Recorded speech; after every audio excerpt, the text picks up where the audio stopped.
38. Today we are going to talk about when is it okay to give up, imagery for preparing for a play, goals and goal setting mostly, and media careers in esport. Thank you for submitting your questions. For those of you who don't know, my name is Weldon Green. I'm a sports psychology trainer and I specialize in esport. I have my master's degree in sports sciences from JYU in Finland. So those of you who've been asking me over and over again, what do you study? Where do you study? Just search master's degree sports psychology or just search sports psychology. There'll be a number of universities that pop up all over the world. It's not so much popular at the bachelor's level, but it's definitely more of a master's thing. You can segue into it from pretty much any undergrad. I myself studied math and English way back in 2004 and got into the program because of my sports coaching background and the psychology makeup classes that I audited in order to kind of like get the psychology stuff prerequisites out of the way. Today, we are going to answer a number of questions that are submitted to me on the Anchor app because it's the easiest app to take audio call in. You can go to anchor.fm/Weldon Green, my full name kind of amalgamated together. You just follow my channel, click call in, raise the phone to your ear and talk, and it gives you this really cool radio voice that you're going to hear in a second as I play them on the station. You can also kind of subscribe to the show in the app. It's a little podcast there. You can also subscribe to the show with a podcast reader from the feed in the app. So that's an option if you just want the audio version, but you don't get all of this stuff. I don't put that in there. I just straight up answer the questions. And you might also notice the little pop-ups that are happening on the show here. We just got a new subscriber. Mental Master has arrived. Black Gator. There's a chat here. I stream the show live on Twitch. You can come and check that out. Twitch.tv/MindGamesWeldon. It's live for about 45 minutes every day. And I don't have a super set schedule. It can be anywhere European time, North American time, kind of in the afternoon. Sorry about that. My life is a little hectic. But you can check it out live if you want. Just go and follow my channel and then hit notifications and it will give you a pop-up on your phone screen when I go live. So without further ado, let's jump into the first question, which is from Zachary. Hi, Weldon. My name is Zach Sherlock. I had a question, and I reiterated this probably a year ago to you on your Snapchat. And I started off with a quote being, in all crafts, there's a time when you need to stop thinking about everything and just play. And I'm asking this because I've been a competitive athlete in gymnastics since the age of 7 all the way up until 17. And from 18 to 22, I coached competitive gymnasts all the way up to level 5 to the very first competition. Since then, I had to stop, and I found it very humiliating in a way, but it was very appropriate in the moment. So my question is, when is it okay to give up and move forward? And this is kind of pertaining to League because I plateaued in Platinum, and my goal was to get out of Bronze. And I really don't need to be playing the game anymore. So thank you. And nice gains, by the way.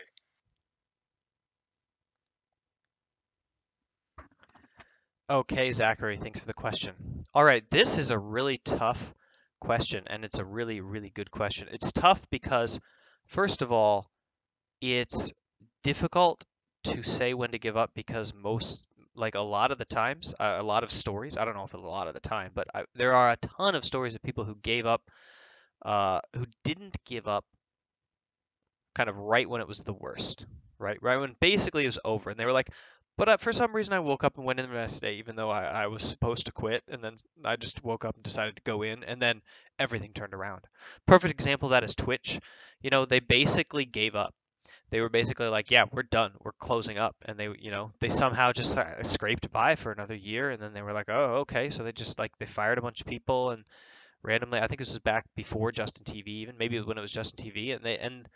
And then all of a sudden, they just hit it. Like they just started popping. And it was definitely a darkest before the dawn situation. There's tons of stories like that where just these, people who are trying to get to this level, build these skills, and they keep training and training and training, grinding it out, and they just can't get there, and they're ready to give up, and they just go in one more day, and bam, it all connects, and they throw the best thing they've ever thrown in their life, and they make it to the pro level, whatever it is. So I would say that there is no good time to quit, and there's also really no good time to keep going. This is a 100% personal decision. It's even hard to ask advice from other people about this because they're going to give you bad advice, even if they're families and friends. But I would say that if you quit and there's no pain there, there's no angst there, then you probably quit too late. Like if you quit and you're like, yeah, it's definitely time to move on. The last 6 months was a total waste of my time.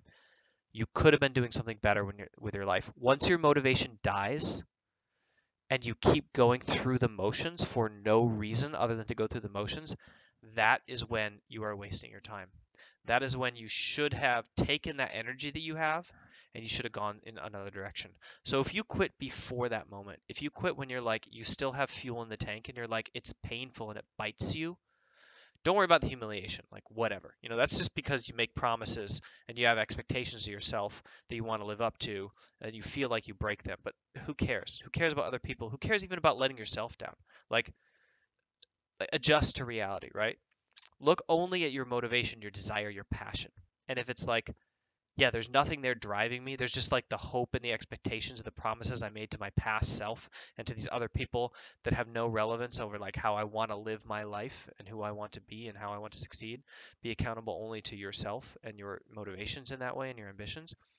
Once you hit that point and you've stepped across that line where you wake up and the fire isn't there, you have to go where the fire is because that is the place where you're going to put in the 12-hour day, the 14-hour day, where you're going to start to exceed your own potential to accomplish the task at hand.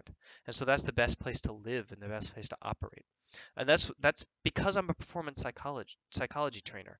Like that is the fundamental essence of what performance psychology is about is you take the fire and the fire that you have, the ambition that you have, is the forge upon which, is the anvil upon which you beat yourself into becoming a better human being. Whether it's, passionate about becoming a content creator or an athlete or a parent, whatever it is, the thing that you can use to push yourself and say, like, this was not good enough for me and I'm going to do it better the next time. Like, that's the answer. That's the thing you shackle yourself to as a way of self improvement. And it can be completely introspective. It's not like it forces you to go out and you seek and try. It can be something that makes you look within yourself, like deeper and deeper and deeper. So yeah, I would say if you have a little bit of that nipping pain, that's a good thing. That means you quit soon enough. You're like, I still have something I'm a little hungry for there, so I didn't waste any time. Move on to the next thing. If you're ready for that, you're ready for that. Thanks again for the question. It was a really good one, and I hope that that was helpful. All right, you guys. I am adding that to the station. I hope, man, I really felt like I didn't know how I was going to answer that question, and then it just popped, and I knew the answer. I knew it because it's the religion upon which I've been preaching for the last 2 years. This is how I teach esport athletes to take themselves seriously and to throw 100% of their soul into what they're doing. This is how in TSM we taught Bjergsen and Doublelift and Biofrost to essentially say like payment is a prerequisite to victory. That you have to like put yourself in at 110% regardless of the cost if you want to achieve a championship, because it doesn't guarantee anything, but it's the only way that you can live with yourself and say, I don't regret, the last 16 weeks of my life that I like kind of went 80% at and then failed.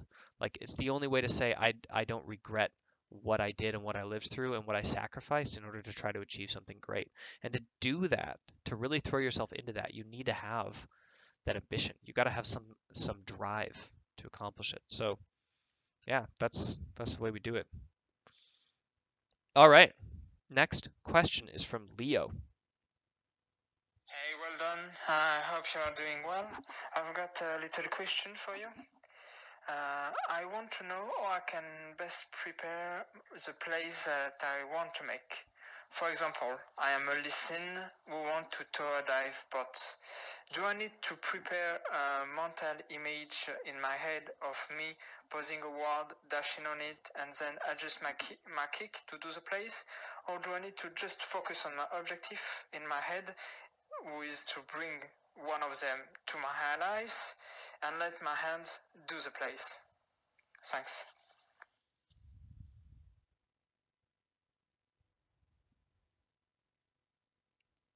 Okay, Leo, really good question.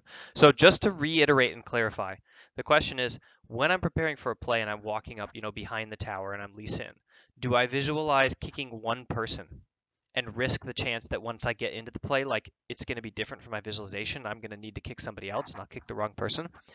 Or do I visualize just kicking somebody towards my team and then I just let my hands do it?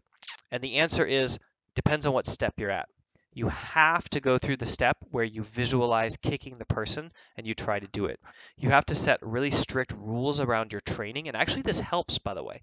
It helps to go in and say, I'm going to go in and I'm going to kick this person, and this is how I'm going to do it. And I'm going to try to visualize it and predict it. Then I'm going to try to do it. And then I'm going to analyze the results of my failure and why it didn't work. That process is very powerful for learning. And you have to do that if you want to accelerate your gains, if you want to accelerate the speed at which it becomes a fluid, easy, not even thinking about it process. So do that first. Once you know that you image it and it's like passe, then you just go in with the rule, I'm going to kick somebody, and your brain picks up the pattern. What you're doing is you're creating a mental representation of kicking somebody, but you're doing it but trial by trial by trial by trial, and you're picking in variable by variable by variable, and you're building like a pattern bank in your head of like every possible iteration that this could take and every single possible thing that could go wrong. And this is how I react to it. And so when you go in with these like this scientific process of like, this is what I plan to do, try it.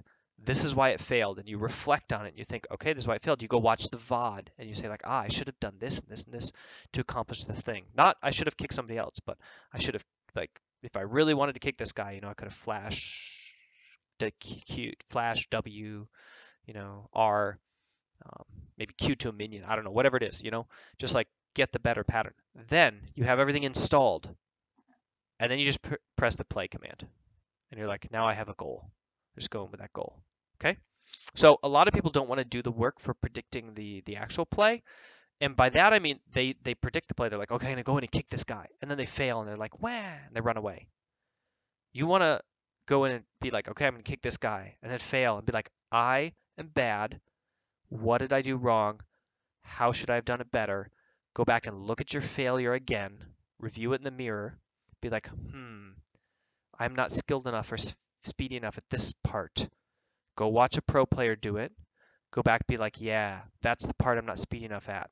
Go into a custom match with a practice tool. Practice that part of the combo like 3 or 4 times. Be like, okay, I got it smooth. Feels fluent. Okay, go again. Accept the failure and the frustration. Accept that you're not good enough. Don't just be like, wah, and then it the system works. The training system works, and then you get to the part where you're just like, I'm going to kick somebody, and you decide who, and it happens in your hands. By the way, side note, Leo, if you are already going in and thinking I'm just going to kick somebody and like it works 70% of the time and you're like I want to get that up to 100%, you got to backstep to the pattern thing and choose the hardest person, right? You got to backstep and be like, all right, I'm going to go in. I'm not going to think just kick anybody. I'm going to kick this person because they're the right person to kick. Period. Or I'm going to kick this person because they are the hardest person to kick. They have their flash still. They're going to require all 3 steps of my combo, and I'm going to have to do it perfectly, and I'm going to have to do it fast. It's going to require them to not flash out because I'm so freaking fast. And I come from the fog of war, So you can challenge yourself there and your automaticity to increase your percentage at pulling off the play. All right.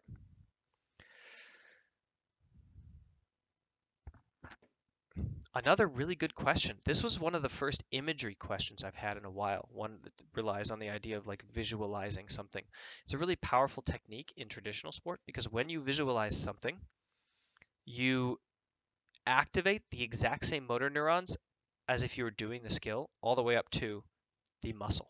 So when you visualize a javelin throw, for example, your brain fires your motor neurons all the way up to the javelin throw, all the way up to the muscle, and then stops. You actually exercise the brain through that loop. Visualization in esport, I don't know if it works that way or not. It's never really been studied. It might be that you have to visualize your fingers pressing the keys to make the Lee Sin do that. It might not be good enough to visualize Lee Sin doing that. You might need to visualize your fingers going up to that point, pressing the keys to perform the combo in order for the same scientific principles to hold. That's something we don't really know. All right. Third question. This one is from David. Apologies to everybody in Twitch chat, by the way. Or brief reminder that I try not to read it too much during the YouTube show, and a brief reminder to those on YouTube, subscribe to my channel. And then also come to Twitch and watch the show live if you want. Make sure to turn on notifications when you follow my channel. The address is twitch.tv/mindgamesweldon. And you can also join in the chat after the show where I scroll back up and I answer everybody's questions live. Hello, good day to the Weldon Green podcast listeners. Hello, good day, Weldon. I hope you guys are all doing good. My question today is just like, how do you set long-term goals for yourself? And I mean like more in detail long-term goals, and then how do you break down those long-term goals into short-term goals, and then goals you can just work on day by day. Because I feel like I'm working, but I'm not getting, like, my goals aren't there, and I feel like I need to make better goals to be able to achieve newer heights. And that's something I don't really know how to do when it comes to esports, or I'm just not good at making goals in general, to be honest.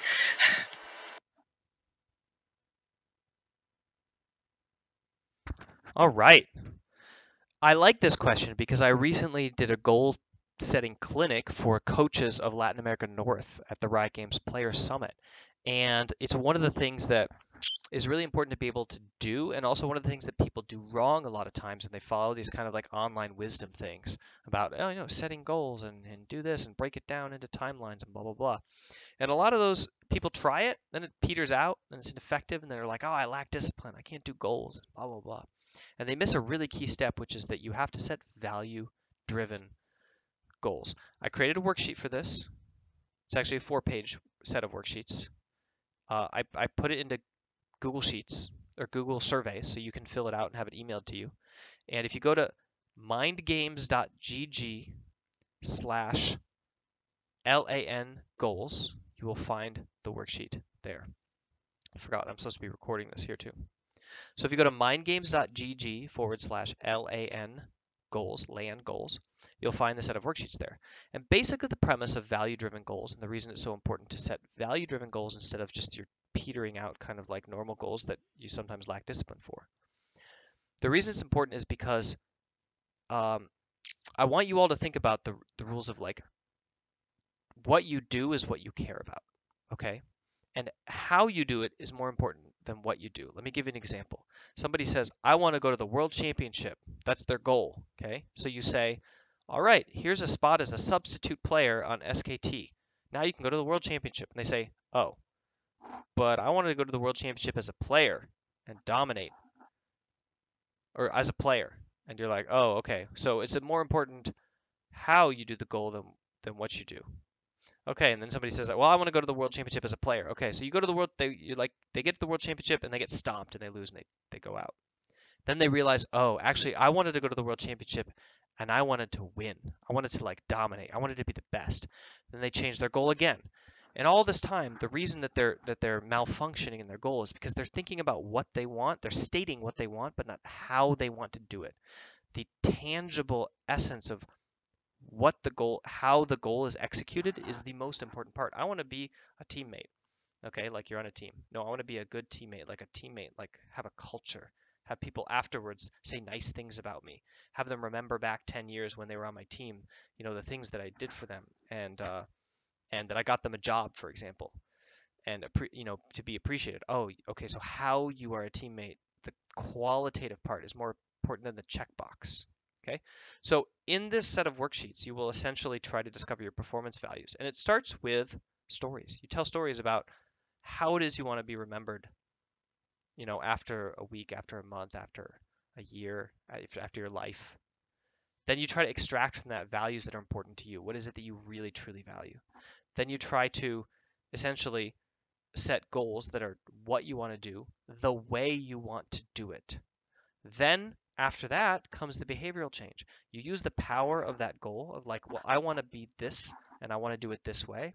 Use the power of the fact that you value that goal, that you really actually want it to happen. Not just it would be nice if it happened, but you really want it to happen. and you're motivated by that in an emotional way. You use that power to change your behavior. But you got to imagine, well, what is the day-to-day behavior, the steps through? What are the barriers? How can I lower the barriers, and how can I raise my lower my attrition and raise my attention to the discipline of the day-to-day grind? And then you forgive yourself for flubbing up, and you just restart it, when it decays, or when you mess up. And that's the essence of goal setting and goal discipline, is that most people are setting goals that are just what you want to do, and it would be nice if kind of stuff, and not, this is something I really actually want, and I know myself, and this is how I want to accomplish it. And then using the motivational power of that emotion, that desire of what you really want, to then overcome the barriers that stand in front of your behavior, and visualize what it feels like to overcome them, and use the power of that goal to actually push through. So an example for me for this is the first time I made the Mac program. Uh, it was so hard to sit down and record 50 videos, 50 meditations. And I was like, how am I going to do this on 3 hours of sleep when I have kids I got to take to daycare in the morning, and a full-time day job, and consulting with athletes, in the evening. And I had this goal. I was like, I want to be a business person. I want to monetize my brand. And I don't want to just sell them an energy drink, or get sponsored by Logitech or some stupid thing where I'm just selling a product that I don't really care about, right? I want to monetize my brand with something I believe in, that I can really sell. And there's nothing there. There's no products that I can partner with that are the thing that I would sell, which is you becoming a better person at the price point that I believe in. Okay? Because I don't think a mouse is going to make you more mentally resilient or emotionally strong. And so eventually I set these goals, and I was able to sit down and power through this, because I really valued how it is that I was going to monetize my brand. And I was able to stay up late, and I was able to skip sleep, and I was able to, when I didn't want to do it, turn off YouTube, turn off Netflix, and record a new show.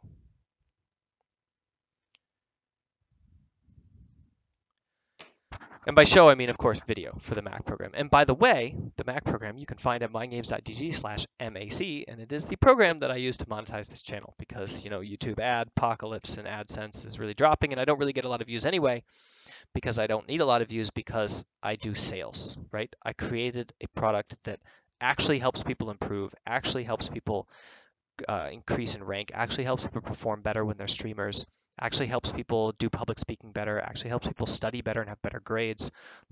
Those are the things that that people have told me this program has done for them. Over 1,000 people have purchased it, and I've gotten so many comments from people about how it has changed their life. And you can find it. I think when I started the first version, there were 7 people who bought it at $300, and it was I did one-on-one kind of workshops, and it resolved down into this 50 video course, which is now online, which is $25 if you use the AskWeldon code. So that's a pretty big steal if you think about the original situation of this. And also if you think about how much esport teams pay me to do this exact same program with their athletes live. Because this is the same program I did with TSM and CLG, who did not win championships the split before, and then won championships when we did it with them. In fact, CLG managed to coast through to a second championship even after I parted ways with them, or they parted ways with me, I would say. So yeah, so definitely check it out at the very least, and definitely give it a try if you are interested. Okay, final question, everybody. The one I've been waiting for, the one, the only Sam, Just Casual Han, is calling into the show, the world famous esport podcast producer. Let's see what he has to say. Hey Weldon, it's Sam, aka Just Casual here. Really excited that you're doing these call-in shows again, and happy to be digesting them. Quick question about looking for advice for my personal career. I've been involved in League of Legends in Season 1, and I love it. I love the scene. And I'm trying to find more opportunities when it comes to content creation, community management, social media, when it comes to making content for other people. So working for Blitz Esports, or, some other esports organizations.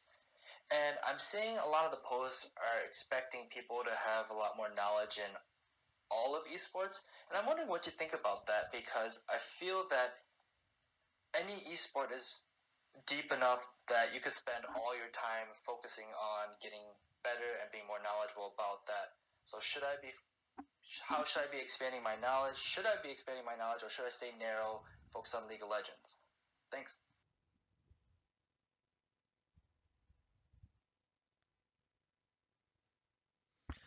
Okay, Sam, thank you so much for the question. This is a tough question, and especially for me because I feel like I kind of have a media career in esport, and it's based off of one esport. But I also pay my own checks in a way. I'm not trying to find a media production career.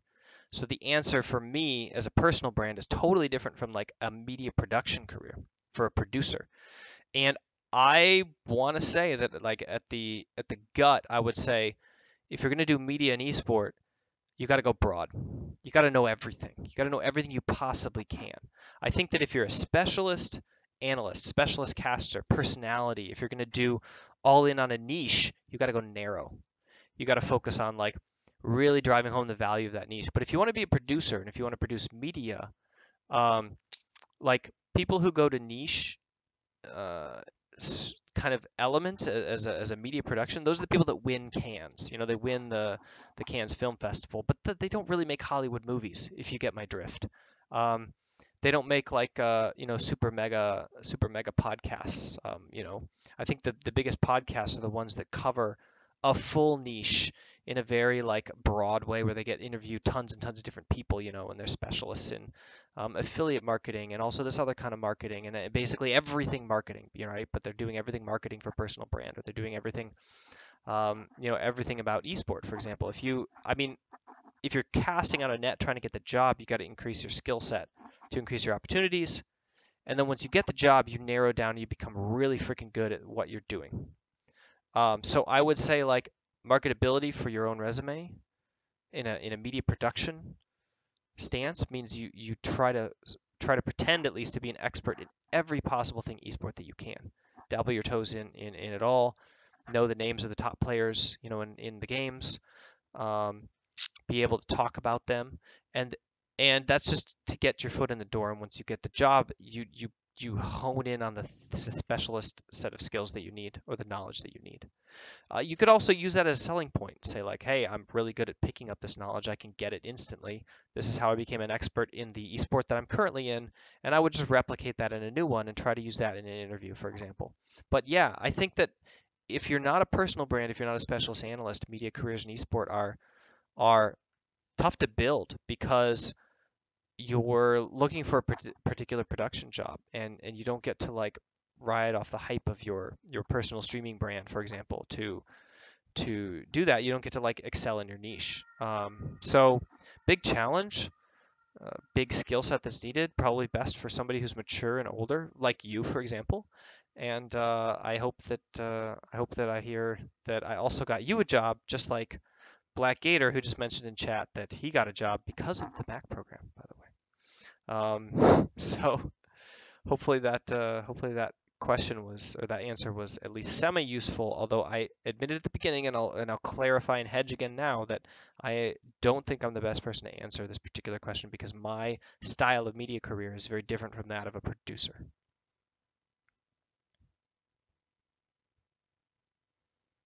Okay, that was the show today. Thank you, YouTube, for tuning in. Thank you, Twitch, for making this a live show and providing your commentary to the YouTube audience here in the chat box, kind of as we went along. And make sure, as I mentioned before, to check out the Mac program. If it's something that sounds interesting, if it's something that interests you. I don't really have time to plug Runtime today, so I'm not going to talk about it. I'm not going to talk about this company that makes the meal replacement that I really like, that has a code for 10% off, that is Mind Games. I believe the code is Mind Games. Could be Mind Games Weldon. Try them both.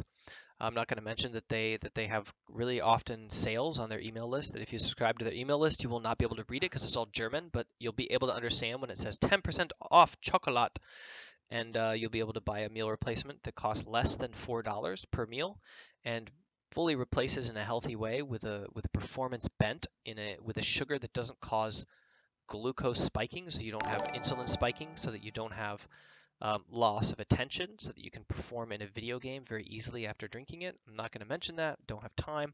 Got to move on right now. Got to close the show out. But you can't go to runtime.gg and subscribe right now because you are probably also too busy, but you should check it out sometime in the future.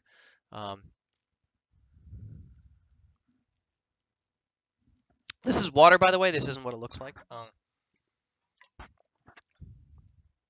But their bottles also are good for drinking water out of. And I appreciate your attention. Thanks for tuning in today, and I will see you, as always, tomorrow.